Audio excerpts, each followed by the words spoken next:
മാന്യപ്രേക്ഷകർക്ക് എൻ്റെ പ്രണാമം. ഒരു വരി അടുത്ത കാലത്ത് വായിക്കുകയുണ്ടായി.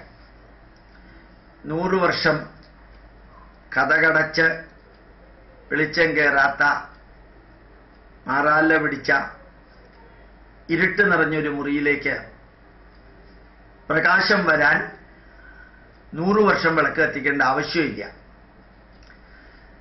100 വർഷം ഇരുട്ട് നിറഞ്ഞ മുറിയിലേക്ക് പ്രകാശം വരാൻ 1 സെക്കൻഡ് വിളക്ക് കത്തിച്ചാൽ മതി. നല്ലൊരു വരിയായിട്ട് തോന്നി. ഇപ്രാവശ്യം പിതൃകർമ്മം നടത്തിയപ്പോൾ 17,000 പേരിൽ കുറച്ചു പേര് എൻ്റെ അടുത്ത് വന്ന് പറഞ്ഞിരുന്നു, ഇത്രയും കാലം ഇത് നടത്തിയില്ല, ഇപ്പോഴാണ് ഇതിൻ്റെ മഹത്വമൊക്കെ അറിയുന്നത്. ഞാൻ അവരോട് പറഞ്ഞു, ഇത്രയും കാലം എന്ത് ചെയ്തു എന്നുള്ളതിനെക്കുറിച്ച് വറി ചെയ്യേണ്ട. Past cannot be corrected. Let us correct the present and future. ഭൂതകാലത്ത് എന്ത് ചെയ്തു ചെയ്തില്ല എന്നുള്ളത് അവിടെ ഇരിക്കട്ടെ. വർത്തമാനകാലം മുതൽക്ക് എന്ത് ചെയ്യണം എന്നുള്ളതിനെക്കുറിച്ച് നമുക്ക് ചിന്തിക്കാൻ സാധിക്കട്ടെ. എല്ലാ ഹിന്ദുക്കളോടും പറയുന്നു, അഭ്യർത്ഥിക്കുന്നു, എന്തെങ്കിലും പഠിക്കുക. ഇതുവരെ ഒന്നും പഠിച്ചിട്ടില്ല എന്നുള്ള ദുഃഖമാണ് ചിലർക്ക്. സംസ്കൃതം അറിഞ്ഞൂടാ എന്നുള്ള ദുഃഖമാണ് വേറെ ചിലർക്ക്. എവിടെ നിന്നാണ് ഇതൊക്കെ പഠിക്കേണ്ടത് എന്നുള്ളതിനെ കുറിച്ചുള്ള ദുഃഖമാണ് വേറെ ചിലർക്ക്. പഠിച്ചാൽ മനസ്സിലാവുമോ എന്നുള്ള ദുഃഖമാണ് വേറെ ചിലർക്ക്. മക്കള് ഈ പൈതൃകവും ഭഗവത്ഗീതയും ഭാഗവതവും വായിച്ചാൽ സന്യാസിമാരായി പോകുമോ എന്നാണ് ഹിന്ദു മാതാപിതാക്കൾക്ക്. ആത്മീയത തലയ്ക്ക് കയറിയാൽ വല്ല അസുഖവും വരുമോ എന്നുള്ളതാണ് വേറെ ചില മാതാപിതാക്കൾക്ക്. എന്നാൽ എല്ലാവർക്കും പൈതൃകം വേണം, ആചാരങ്ങളും അനുഷ്ഠാനങ്ങളും വേണം, മക്കൾ നന്നാവണം, വലിയവരാവണം, അതുണ്ടതാണ്. പക്ഷെ പഠിക്കാനും ഇറങ്ങി പുറപ്പെടാനും ഒന്നും സാധിക്കില്ല. പള്ളികളില് അവരുടെ വേദവും അവരുടെ ബൈബിളും പഠിപ്പിക്കുന്നുണ്ടെന്ന് പറയും, മദ്രസകളില് മുസ്ലിങ്ങളുടെ അത് പഠിപ്പിക്കുന്നുണ്ടെന്ന് പറയും, ഹിന്ദുക്കളുടെ അമ്പലങ്ങളിലാണ് ഒന്നും പഠിപ്പിക്കാത്തതെന്ന് ഇവർ തന്നെ പറയും. ഹിന്ദുക്കളുടെ അമ്പലങ്ങളിൽ ഇത് പഠിപ്പിക്കാനായിട്ട് ഇറങ്ങി പുറപ്പെട്ടാൽ അതിൽ പങ്കെടുക്കുന്നവർ എത്ര പേരുണ്ട്? 2, 3, 4 ദിവസം ഈ നല്ല രീതിയിൽ പൈതൃകം പഠിപ്പിക്കാൻ തുടങ്ങിയാൽ പിന്നെ 10, 50 പേരുള്ളവരുടെ എണ്ണം കുറയും, വിദ്യാർത്ഥികളുടെ എണ്ണം കുറയും. എന്താ വരാത്തതെന്ന് ചോദിച്ചാൽ, ഇത് പഠിച്ചാൽ സ്കൂളിൽ മാർക്ക് കിട്ടുമോ, CBSEക്ക് മാർക്ക് കിട്ടുമോ, ഇത് പഠിച്ചാൽ മെഡിക്കൽ എൻട്രൻസിന് ജയിക്കാൻ പറ്റുമോ, ഇത് പഠിച്ചുകൊണ്ടിരുന്നിട്ട് എന്താ പ്രയോജനം, മറ്റേത് പഠിച്ചാൽ ഭാവി ജീവിതത്തിൽ പ്രയോജനമുണ്ടെന്ന് പറയുന്ന കംപ്ലൈന്റ് പറയുന്നവരുണ്ട്. എല്ലാവരെയും മുമ്പിൽ നിർത്തിയിട്ട് ഇത് ഇന്നോ ഇന്നലെയോ പറയുന്നവരല്ല, എന്നും പറയുന്നവരാണ്, എക്കാലവും പറയുന്നവരാണ്. എന്നാലും ഇവർ സമയം കണ്ടെത്തിയിട്ട് അമ്പലത്തിലെ അന്നദാനത്തിനൊക്കെ പോകാൻ ഒരു വിഷമവും ഇല്ല. ഏത് കല്യാണത്തിനും, ഏത് ഗ്രഹപ്രവേശത്തിനും, ഏത് സിനിമയ്ക്കും, ഏത് പരസ്പരവും ചന്ദനമഴയും കറുത്തമുത്തും കാണാനൊക്കെ സമയമുണ്ട്. ബാക്കി എല്ലാത്തിനും സമയമുണ്ട്. അസാധാരണമായ വിധത്തിൽ 8, 9, 10 മണിക്കൂർ ഉറങ്ങാനും സമയമുണ്ട്.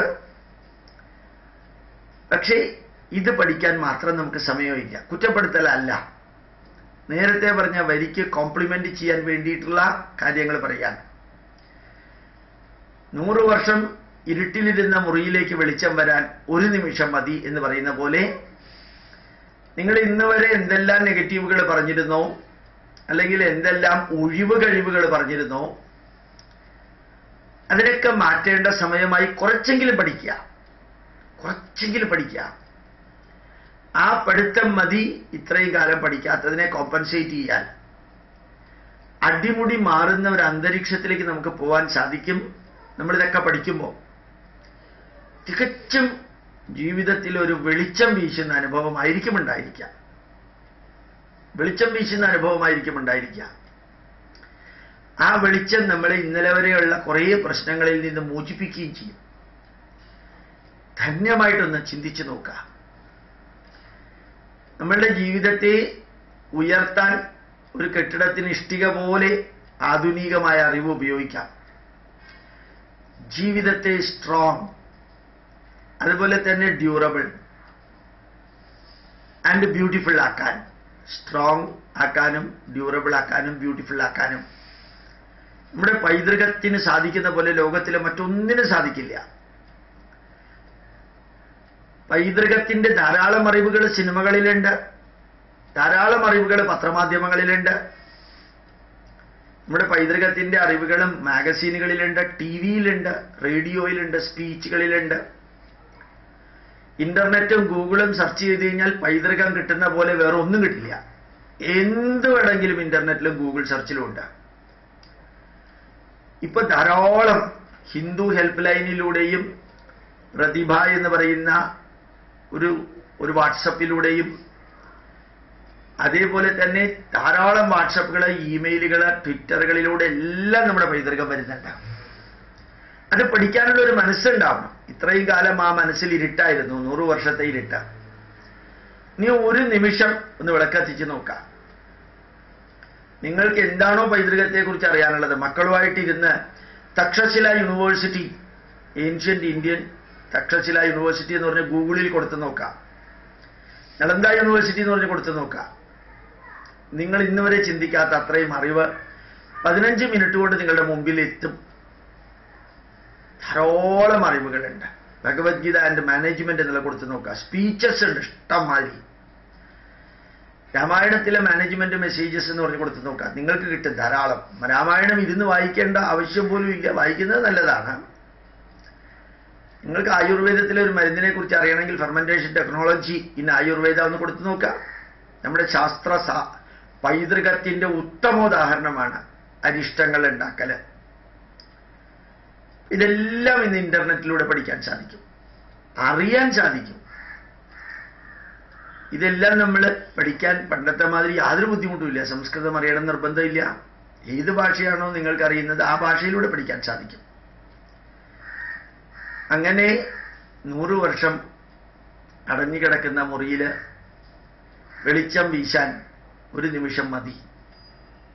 ഇത്രയും കാലം 1947 ശേഷം ഇവിടെ കുറെ കനയ്യകുമാറും, കുറെ വെമൂലമാരും, കുറെ യാക്കൂബ് മേമനും, ഒസാമ ബിൻ ലാദന്റെ തലമുറക്കാരും, കുറേയധികം മതപരിവർത്തന തൊഴിലാളികളും എല്ലാം കൂടി ഇരുട്ട് പരത്തിയ ഭാരതത്തില് നമ്മുടെ പൈതൃകത്തിലേക്ക് ഒന്ന് തിരിച്ചു പോകാം.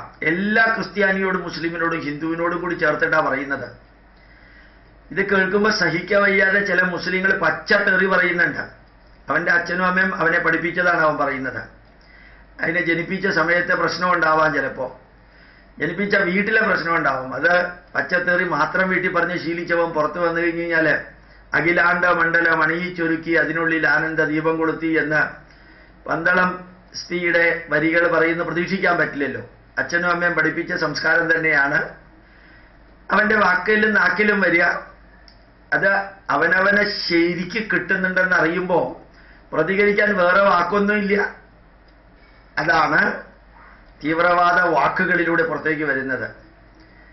കുറേയധികം ചീത്ത പറഞ്ഞു കഴിഞ്ഞാൽ ഇതുമാതിരി പറയുന്ന ഉദിചൈതന്യയെയും അതുപോലെ തന്നെ ചിദാനന്ദപുരിയെയും ഗോപാലകൃഷ്ണനെയും ശശികല ടീച്ചറെയൊക്കെ നിർത്താൻ സാധിക്കുമെന്ന് ഏതോ മണ്ടന്മാർ പറഞ്ഞു കൊടുത്തു. ആ മണ്ടത്തരം വീട്ടിൽ നിന്ന് കിട്ടിയ സംസ്കാരവും കൂടി ചേർത്ത് തിരിച്ചു പറയാനൊന്നുമില്ലാതെ വരുമ്പോ തെറിയായിട്ട് പറയുന്നവർക്ക് തെറിക്കുത്തരം മുറി പത്തൽ കൊടുക്കാനും നമ്മുടെ കയ്യിൽ ഉണ്ടാവണമെങ്കിൽ 100 വർഷം അടഞ്ഞു കിടന്ന ആ മുറിക്കകത്ത് ഒരു സെക്കൻഡ് പ്രകാശം പരത്താൻ നിങ്ങൾക്ക് സാധിക്കണം. തിരിച്ച് റിയാക്ട് ചെയ്യാൻ സാധിക്കണം. ബൗദ്ധിക മണ്ഡലത്തില് ആയുധമോ മസിൽ പവറോ ഉപയോഗിച്ചിട്ടല്ല, ചിന്താമണ്ഡലത്തിൽ കൊടുക്കാൻ സാധിക്കണം. ഇത്രയും കാലം കൊടുത്തിരുന്നില്ല. കമ്മ്യൂണിസ്റ്റുകാർക്കും മുസ്ലിങ്ങൾക്കും ക്രിസ്ത്യാനികൾക്കും ഈ സംസ്കാരത്തിനും ഈ രാഷ്ട്രത്തിനും എതിരെ പ്രവർത്തിക്കുന്നതിന് തിരിച്ചു കൊടുത്തിരുന്നില്ല ആരും.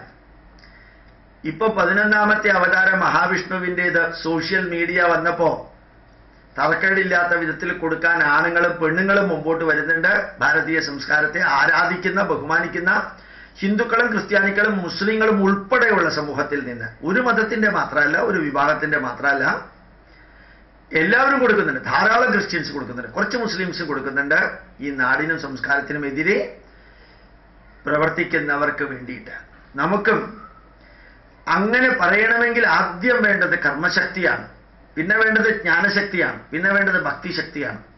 കർമ്മയോഗം, ജ്ഞാനയോഗം, ഭക്തിയോഗം എന്ന് പറയാം. നിരന്തരം കർമ്മം ചെയ്യാനുള്ളൊരു ചങ്കൂറ്റം ഉണ്ടാവണം.